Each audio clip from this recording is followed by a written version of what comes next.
মা তোমার নামটা কি? প্রিয়া। প্রিয়া। তুমি হিন্দু না মুসলমান? মুসলিম। আমি তোমার তিনটা কথা কয়ে দিব, কথা তিনটা সত্য হলে সত্য বলবা, মিথ্যার আশ্রয় নিবা না। রাগ করলা? না বাবা। একবার বলো বিসমিল্লাহ, বিসমিল্লাহ। আর একবার বলো সুবহানাল্লাহ। সুবহানাল্লাহ। বিসমিল্লাহ বরকত আছে না নাই? আছে। আমি তোমার তিনটা কথা কয়ে দিব, কথা তিনটা সত্য হলে সত্য বলবা, মিথ্যার আশ্রয় নিবা না। যদি তুমি মিথ্যা বলো, আল্লাহর কাছে ঠেকা থাকবা। বলো বিসমিল্লাহ, বিসমিল্লাহ। আরেকবার বলো সুবহানাল্লাহ। সুবহানাল্লাহ। তুমি মানুষের বিপদ দেখা আগে আসো, কিন্তু যখন তোমার বিপদ আসে তোমার আশেপাশে তুমি কাউরে পাও না। কথাটা সত্য না মিথ্যা? সত্য। তুমি তোমার বাবা মাকে তোমার জীবনের চাইতেও বেশি ভালোবাসো। কথাটা সত্য না মিথ্যা? একদম সত্য। একদম সত্য। রাগ করলা? না বাবা। আমি তোমার আরো তিনটা কথা কয়ে দিব, আরো তিনটা কথা কয়ে দিব। সত্য হলে সত্য বলবা, মিথ্যার আশ্রয় নিবা না। যদি মিথ্যা বলো, আল্লাহর কাছে ঠেকা থাকবা।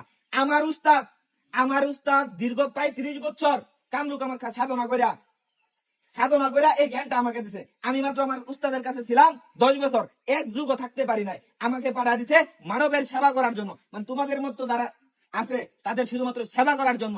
কিন্তু দেখো আমি কিন্তু একটা টাকাও নিই নাই। তোমার কাছে টাকা নিছি? না। রাগ করলা? না বাবা। ভাই ওনার কাছে টাকা নিছি? না। টাকা ছাড়া কিন্তু আমি মানুষের উপকার করি। আরো তিনটা কথা কয়ে দেব, যা দেখি নাই নিজ নয়নে বিশ্বাস করি না গুরু আওয়ালের বুঝে। আগে তো চোখ দিয়ে দেখতে হবে, তারপর বিশ্বাস করতে হবে। মুঠ মারো। আমি তোমার একটা গাছের শিকড় দিমু, একটা গাছের শিকড় দিমু, বুঝছো? বিশ্বাস করা এটা কি তুমি নিতে পারবা? হ্যাঁ পারবো। 500 টাকা দিয়ে কিনে নিতে পারবা? হ্যাঁ পারবো। রাগ করলা? টাকার কথা বলছি কে? না বাবা।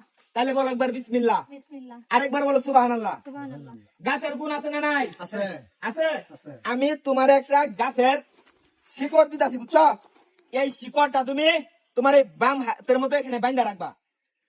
অষ্ট ধাতুর তাবিজ দিয়ে বাইন্ধা রাখবা। অষ্ট ধাতু কি বুঝো? তামা, দস্তা, স্বর্ণ, রূপা, লোহা, এরকম ভাবে একটা দোকানে যায় বলবা যে আমাকে অষ্ট ধাতুর তাবিজ দেন। 8টা ধাতু দিয়ে একটা তাবিজ বানায় দিবে।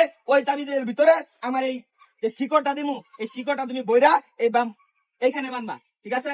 বান্ধার পর যারা তোমার পিছন পিছন মানে ক্ষতি করার চেষ্টা করে, ঠিক আছে, তোমার যে শত্রুগুলো আছে তারা কিন্তু আর তোমাকে ক্ষতি করতে পারবে না। বিশ্বাস করে নিবা তো? হ্যাঁ নিব। তোমার ব্যাগে টাকা আছে? হ্যাঁ আছে। কয় টাকা আছে? দাও আমার হাতে। বেশি নাই তো বাবা, 100 টাকা আছে। দাও। রাগ করলা? না বাবা। আমি যদি এই টাকাটা নিয়ে যদি খেয়াল আই, তোমার আপত্তি আছে? না। এই ধরো, তোমার মনটা অনেক বড়, বুঝছো? এই টাকার সাথে আরো কিছু টাকা অ্যাড কইরা মসজিদের মধ্যে তুমি 20টা বদনা কিনা দিবা, মানুষ অজু করে নামাজ পড়বো। রাগ করলা? না বাবা। তাহলে একবার বলো বিসমিল্লাহ, বিসমিল্লাহ। আরেকবার বলো সুবহানাল্লাহ। সুবহানাল্লাহ। আমি তোমার যে ওষুধটা দিয়ে দিবো, ওষুধটা নেওয়ার পর এই ওষুধটা কিন্তু তুমি কাউকে দেখাইতে পারবে না। টাকাটা ওই ব্যাগে নেও, কাউকে দেখাইতে পারবে না। অষ্ট ধাতুর তাবিজ দিয়া তোমার বাম হাতের মধ্যে কিন্তু বান্ধা রাখবা। ঠিক আছে? তো এখন এখান থেকে চলে যাবা। চলে যাওয়ার সময় কেউ যদি তোমার পিছন দিক দিয়ে ডাক দেয়, তুমি কিন্তু রাগ করবা না। বুঝতে পারছো? রাগ করলা? না বাবা। তুমি যখন রাতের বেলা হাঁটো, একা একা হাঁটো, পিছনে কে জানি তোমার হাটে ধাপ ধাপ ধাপ ধাপ করে শব্দ হয়। কথাটা সত্য না মিথ্যা? সত্য। সত্য। দেখো মিথ্যার আশ্রয় নিবা না। যাও, চলে যাও। ভাই আপনারা কি আমার কথায় রাগ করছেন? না। ভাই আপনারা রাগ করছেন? না না ভাই, আমি ক্যামেরাম্যান, এক ফোটাও রাগ করি নাই। ভাই রাগ করলা?